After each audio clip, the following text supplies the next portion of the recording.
Hello everyone, welcome to the video lecture of Power System 2. Myself Himanshu Joshi. I am an assistant professor in Sri Labhubhai Trivedi Institute of Engineering and Technology. In today's video lecture, we will continue our topic, that is the complex power. So, we already know that RMS value of voltage is equal to mod V at an angle theta V, and RMS value of current is equal to mod I at an angle theta I, and its complex conjugate is given by mod I at an angle minus theta I. Now, normal vector and its complex conjugate, the basic difference is its angle will be changed from plus to minus and its magnitude will remain same as before. So, now we can find our complex power is equal to V into I conjugate. So, now put the value of V is equal to mod V at an angle theta V and I conjugate equal to mod I at an angle minus theta I. So, for this we can multiply the magnitude and it becomes mod V into mod I, and angle will be add. So, that angle is equal to theta V and plus minus theta I. So, addition is equal to theta V minus theta I, and we know that theta V minus theta I is equal to theta. So, final equation becomes mod V into mod I at an angle theta. Now, this is the polar form of complex power. So, we can convert that polar form into rectangular form, and that rectangular form will be Vi cos theta plus jVi sin theta. So, this is the definition of complex power.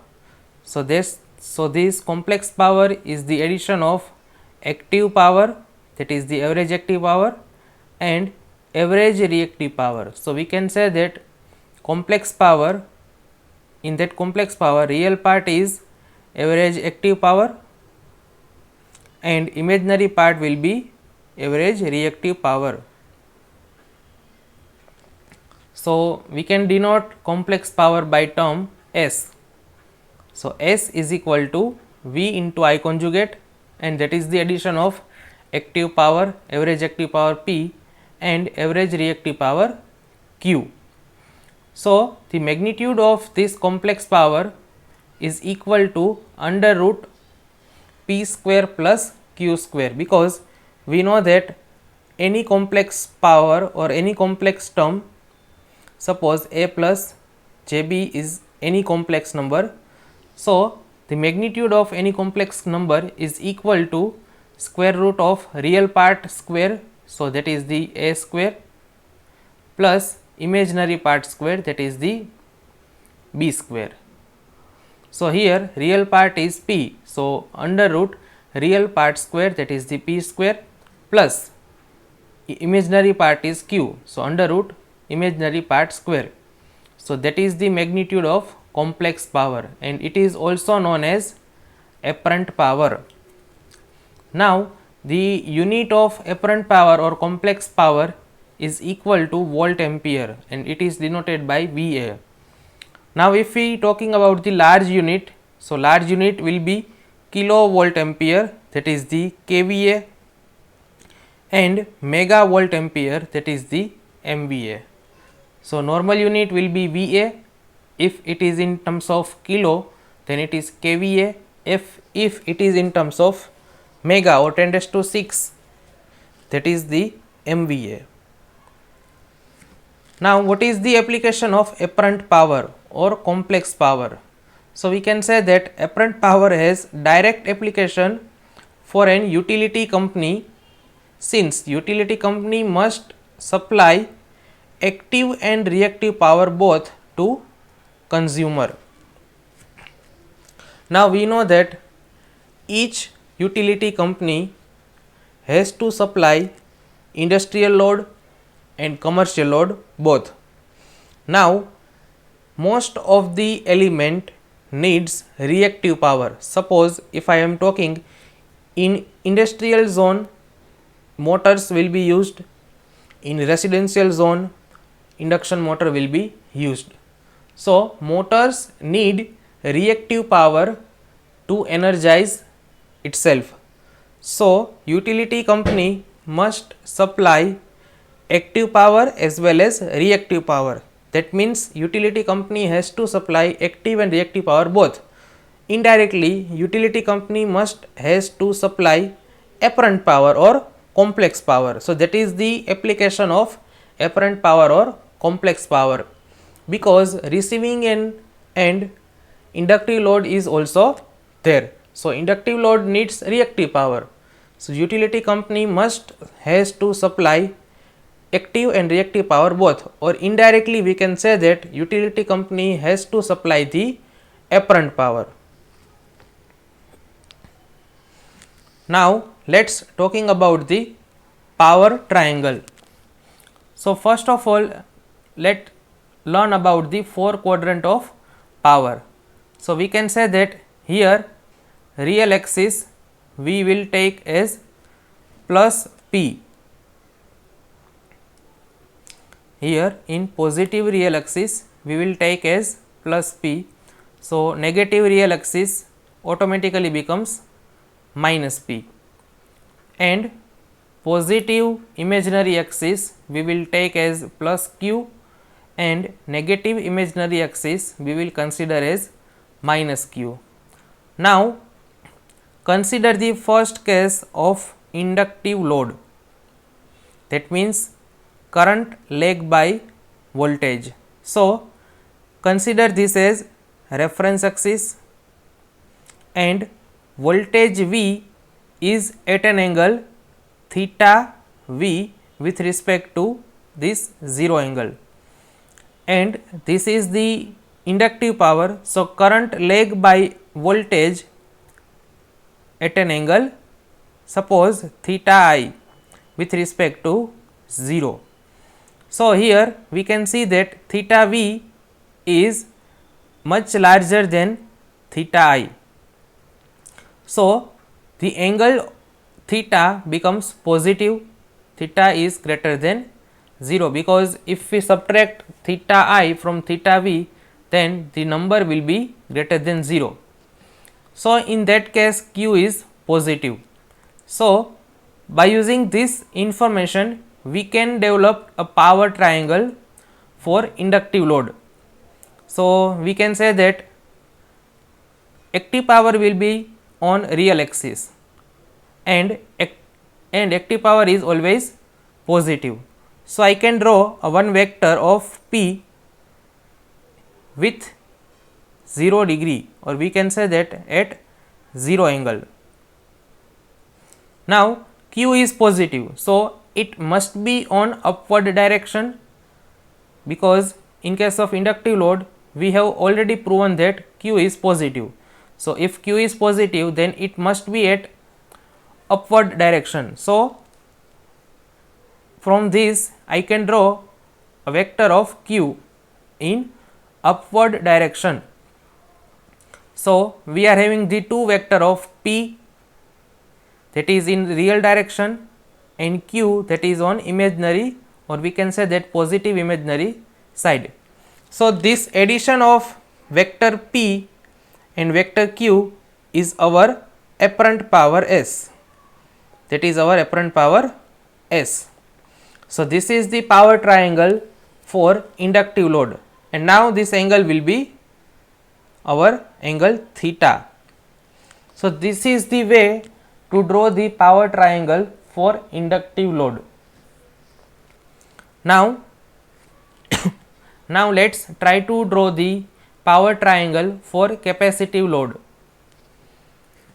Now, for capacitive load, that is the leading angle, current lead the voltage, and again same notation, positive real axis for plus P, negative real axis for minus P, positive imaginary axis for plus Q, and negative imaginary axis for minus Q. and this is our reference angle 0. And with respect to 0 degree, let's suppose voltage is having angle theta V, that is the for vector V. Now current will lead the voltage V, and suppose that leading angle with respect to 0 degree or reference angle is theta I. Now here you can see that theta I is greater than theta V with respect to reference. So in this case theta V minus theta I will be less than 0, and if this will be less than 0, then Q will be negative, So we can draw the power triangle for this leading characteristics. Again, active power is positive, so it is in positive direction. So this is the vector P at 0 direction or at 0 angle. Now here Q is negative, so the vector of Q will be in downward direction. So I will follow this direction, that is the downward direction. So this is the vector Q. Now the addition of P and Q will gives us the apparent power S, that is the apparent power S, and this is our angle theta, which is less than 0. So we can say that we can see this 0 degree and this theta angle will be below 0 degree angle. So this will be negative. In above case, this theta will be from upward side of 0 degree angle. So this is positive angle and this is below 0 degree line. So this is negative angle. So this is the power triangle for capacitive load or leading angle. Now suppose that load has impedance of Z ohm. Now the complex power supplied to a load, now consider the case with that complex power is supplied to the load which is having the impedance of Z ohm. So we can say that voltage for this Z impedance load is V is equal to I into Z, and current for this Z ohm load is V by Z. Clear? So now this equation V is equal to I into Z, we will put this equation into the equation number 1, that is this equation S is equal to V into I conjugate. I have already written that equation over here, S equal to V into I conjugate. Now for this V, we will put V is equal to I into Z. So S equal to V into I conjugate and V equal to I into Z. So apparent power equation becomes V S is equal to Z into I conjugate. Now here we are having one of the best knowledge that complex power S and impedance, load impedance Z, both have the same angle. How? Let's prove that. So here equation becomes S is equal to Z into I conjugate. So I can write that S is equal to Z into I into I conjugate. Now let assume that Z having the angle of theta degree. Suppose Z has the angle theta degree. Now current I is having the angle theta I.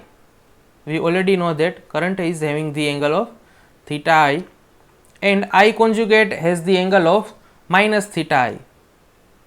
So that is equal to minus theta I.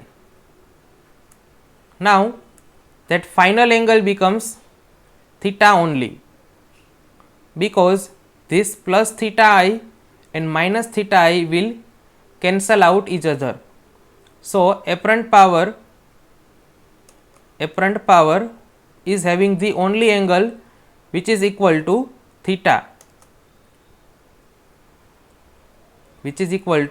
and this theta is nothing but the angle of impedance. So we can say that this will cancel out the angle of each other. So whatever may be the angle of impedance will be the angle of complex power. So by means of this way we can say that complex power and impedance both have the same angle, because current and its conjugate will cancel out its individual angle. So the remaining angle will be impedance only. So this way we can say that impedance and complex power have the same angle, and that is why power angle or power triangle is also known as impedance triangle. Here this power triangle is also known as impedance triangle, because apparent power and impedance both have the same angle.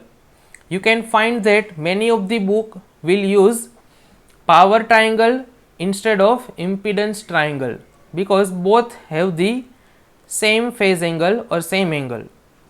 So please keep in mind that apparent power and impedance have same angle. Now consider the case that here for this particular equation I have already written again that S is equal to V into I conjugate.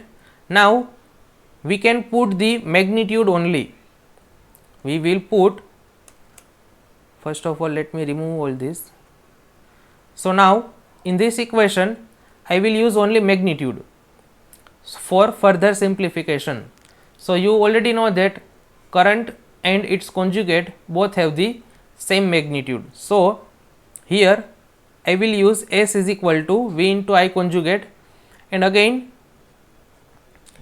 I will put V is equal to I into Z, V is equal to I into Z. But again I will consider over the magnitude of current I, and this I conjugate having the magnitude of mod I. So this equation will becomes Z into mod I into mod I.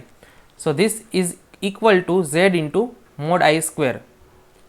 Now we know that impedance is equal to resistance plus reactance. So I will put this value in this equation. So apparent power is equal to Z into I square mod I square. Again Z is equal to R plus Jx. So over here R plus Jx into mod I square. So again multiply R with mod I square. So that becomes R into mod I square and Jx into mod I square. So that is equal to J into X into mod I square. So this is our equation number 4 for the complex power. Again now second session of complex power derivation, that we know that S is equal to V into I conjugate. Now I will replace I conjugate with V upon Z conjugate. So till now we will replace V. Now it's turns to replace the current I. So I will replace I conjugate with V by Z. Again I will consider only magnitude part. So that is equal to mod V into mod V. V magnitude is mod V and V conjugate magnitude is also mod V. So this apparent power is equal to mod V square upon Z conjugate, and final answer will be complex impedance is equal to mod V square upon S conjugate. So this is the derivation of complex power and its impedance. So this is the equation of our complex power and this is the equation of our impedance Z. Now let's talk about the small concept of complex power balance. we already know the theorem of conservation of energy. That means based on that energy we will give a theorem of power balance. We already know that energy is nothing but equal to V into I into time t. So this Vi is nothing but our power. So energy is equal to, we can say that, P into time t. So final power is equal to energy consumed over a time period t. Clear? So whatever the theorem that is applicable to energy, same theorem can be applicable to power. So the energy conservation theorem, we can say that that is also applicable for power. So we can say that real power supplied by the source is equal to sum of real power absorbed by load. So that is the conservation of power, or we can say that conservation of real power. So this, the same time balance between the reactive power must be maintained. So we can say that whatever may be applied for real power, the same can be applied for reactive power. And if we add this real and reactive power, then that is equal to total complex power delivered to the load in parallel, that is the sum of the complex power delivered to load. So that is nothing but the complex power balance theorem. Now let us take an example that this is the voltage V and this is the current I supplied to the load. So each load will be connected in parallel, that we already know. So this is the three load connected in parallel, and voltage supplied to this load is suppose V volt, and current supplied is equal to I ampere. Now this current is divided into three current I1, I2 and I3. Now we know that complex power is equal to V into I conjugate. So this is the voltage V which is parallel to all three load, and this current is divided into three parts, that is the I1, I2 and I3, and this is the conjugate of current. Now multiply the voltage to individual load. So this will becomes Vi1 conjugate, Vi2 conjugate and Vi3 conjugate. So this is nothing but the conservation of apparent power. That means total apparent power is equal to individual load apparent power. That is equal to individual load apparent power, or we can say that apparent power consumed by each load is equal to summation of individual load, which is equal to total apparent power supplied by the source. So this is the proof of power balance, that total complex power delivered to the load in parallel, that is the sum of complex power delivered by individual. So this is nothing but the complex power balance theorem. Now with this we can end our session. If you have any doubt, you can ask me by means of mobile phone, you can message me, you can mail me, or you can give your question in comment section also. Thank you very much. Thank you everyone.